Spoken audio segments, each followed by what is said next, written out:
Madame, Monsieur, bienvenue sur ce plateau de Vitamine B pour Vitamine Bible.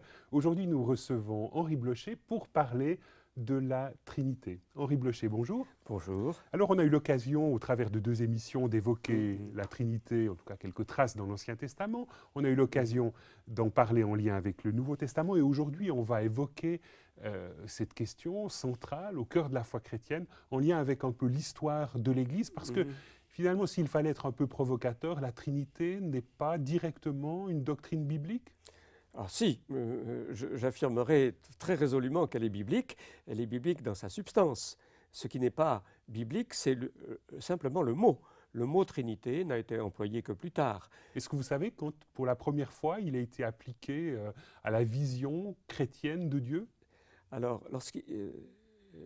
du côté, disons, des chrétiens orthodoxes, comme on les a appelés, c'est vers 180 par Théophile d'Antioche qu'il a été employé la première fois. Alors, je vous propose de voir ces traces de la Trinité dans la Bible en lisant un texte que nous avons repris de l'épître de Paul à Tite, et il se trouve au chapitre 3. Mais lorsque la bonté de Dieu, notre Sauveur, et son amour pour les humains se sont manifestés, non pas parce que nous aurions fait des œuvres de justice, mais en vertu de sa propre compassion, il nous a sauvés par le bain de la nouvelle naissance et du renouvellement procédant de l'Esprit Saint. Il l'a répandu sur nous largement par Jésus-Christ, notre Sauveur, afin que, justifiés par sa grâce, nous devenions héritiers selon l'espérance de la vie éternelle. Alors Henri Blocher, lorsqu'on prend un texte comme celui-là, on perçoit bien qu'il y a différents rôles dans la divinité en christianisme. Est-ce que vous pourriez nous détailler un peu cela? Oui, on parle même de mission dans la tradition chrétienne. Il y a deux missions divines. Le Fils de Dieu a été envoyé, donc mission. Il a été envoyé pour sauver ceux qui étaient perdus. Il est venu comme un homme pour prendre la tête d'une humanité nouvelle, pour prendre la responsabilité des fautes de tous ceux qui adhéreraient à lui. Et il est le pionnier d'une humanité nouvelle comme ressuscité. Et puis il y a la mission de l'Esprit Saint qui, envoyé après la résurrection et l'ascension de Jésus-Christ, permet à tous ceux qui croient en lui d'être unis à lui et de recevoir sa vie et tous les bienfaits qu'il nous a acquis. Et là, dans ce texte, c'est cette dimension de renouvellement, de vie intérieure transformée. Voilà, l'Esprit Saint apparaît comme celui qui nous fait naître de nouveau, nous renouvelle, c'est comme un bain réjuvénateur qui nous donne la vie éternelle. Et ce bain lui-même est répandu sur nous sur la base de l'œuvre de Jésus-Christ. C'est par Jésus-Christ que le Saint-Esprit nous est donné.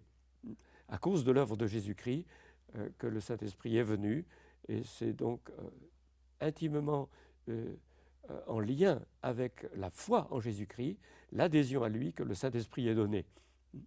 Donc là, on retrouve un peu, comme on a eu l'occasion de le voir dans les précédentes émissions, à la fois cette affirmation forte d'une unité et en même temps ce mystère qui est là de voir Dieu à l'œuvre sous trois personnes différentes. Oui, on peut l'exprimer de cette façon. On peut l'exprimer ainsi. Et c'est la manière classique en chrétienté de l'exprimer. C'est un seul et même Dieu qui nous sauve. C'est Dieu qui nous sauve. Il n'y a pas plusieurs dieux. Mais Dieu nous sauve par les missions de son Fils, qui est lui-même, qui est son Verbe, qui est sa pensée intérieure, et de son Esprit. Son esprit étant quelque part le souffle qui porte ce verbe, qui porte cette parole. Voilà, le mot esprit et le mot souffle, c'est un seul et même mot dans les langues de la Bible. On traduit par deux termes en français, mais c'est un seul et même terme. Alors, on le disait tout à l'heure, Henri Blocher, le mot Trinité est venu au IIe siècle. Il y a eu plusieurs dizaines d'années où les chrétiens ont un peu tâtonné par rapport à cette réalité du Dieu un en trois personnes. À coup sûr, la révélation que Dieu nous donne de lui-même est tellement étrangère aux pensées de l'humanité naturelle, comme on dit, c'est-à-dire plongée dans les ténèbres de son péché, que lorsque Dieu se révèle, l'être humain ne comprend pas tout de suite et si facilement. C'est un travail collectif et même assisté par l'Esprit Saint, l'humanité croyante a eu besoin de plusieurs générations pour trouver la bonne façon de dire qui soit conforme à la révélation que Dieu avait donnée dans sa parole. Alors il y a là plusieurs étapes importantes. Est-ce que vous pourriez nous les décrire brièvement?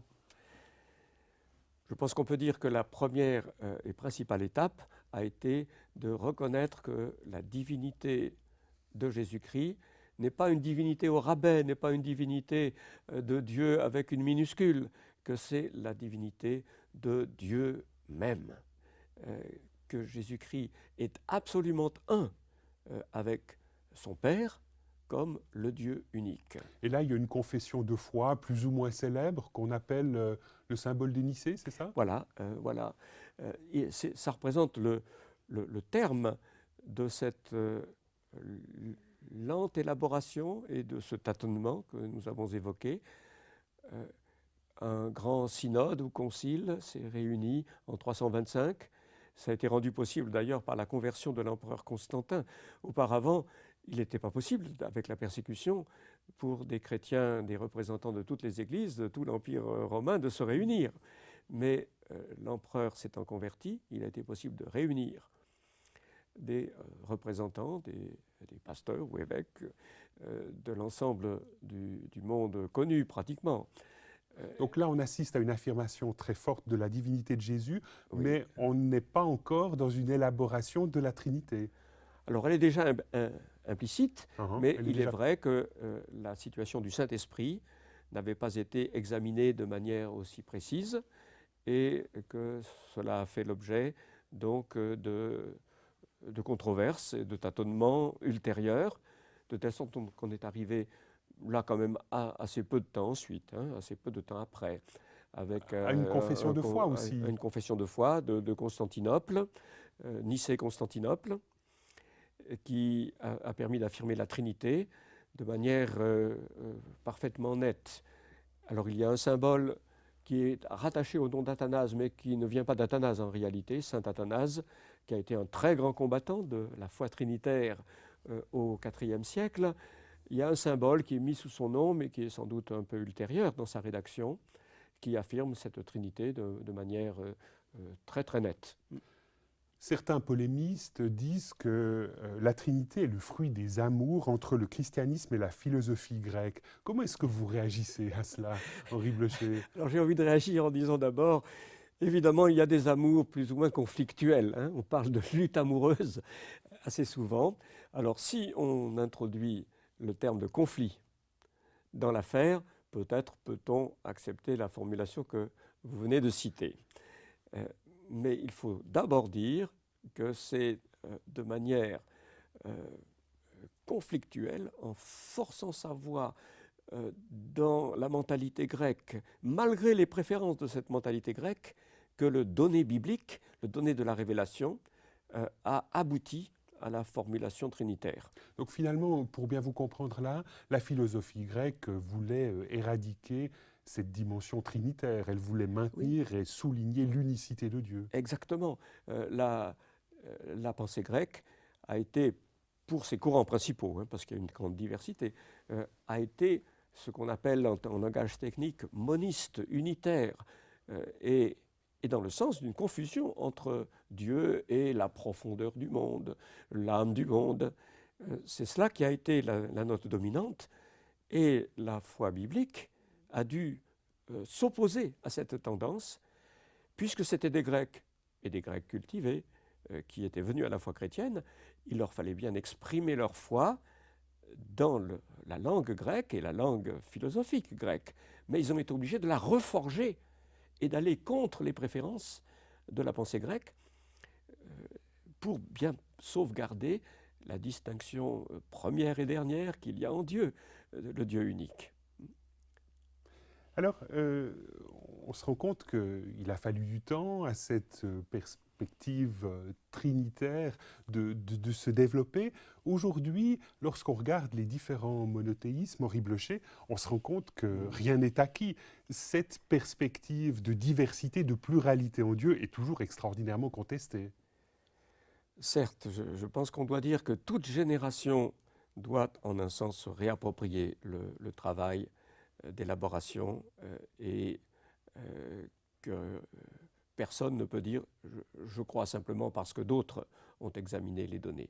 Chacun doit, sur la base de la révélation divine, aboutir à sa propre conviction, mais en même temps le travail a été fait.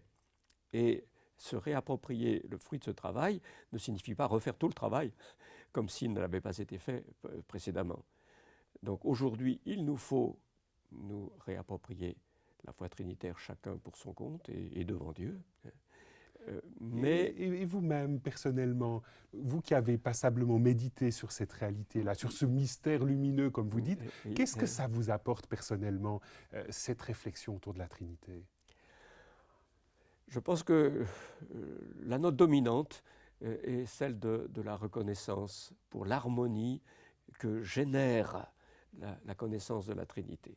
Des problèmes qui sont autrement insolubles ne sont pas résolus par un coup de baguette magique, mais apparaissent sous une lumière toute différente et deviennent capables de solutions.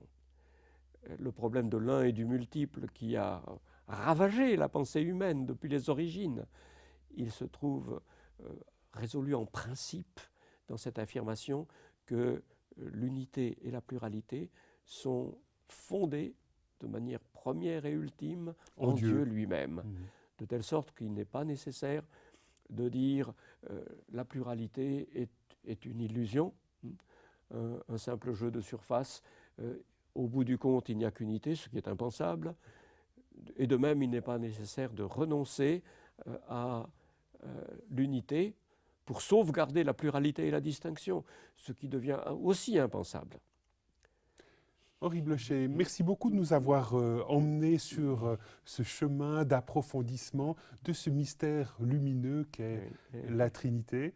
Et si certaines personnes souhaitaient avancer toujours sur ce chemin, il est possible, au travers des différents ouvrages que vous avez publiés, de s'imprégner de cette réalité-là et d'aller plus loin dans la découverte de ce mystère. Merci beaucoup à vous et au plaisir. Merci.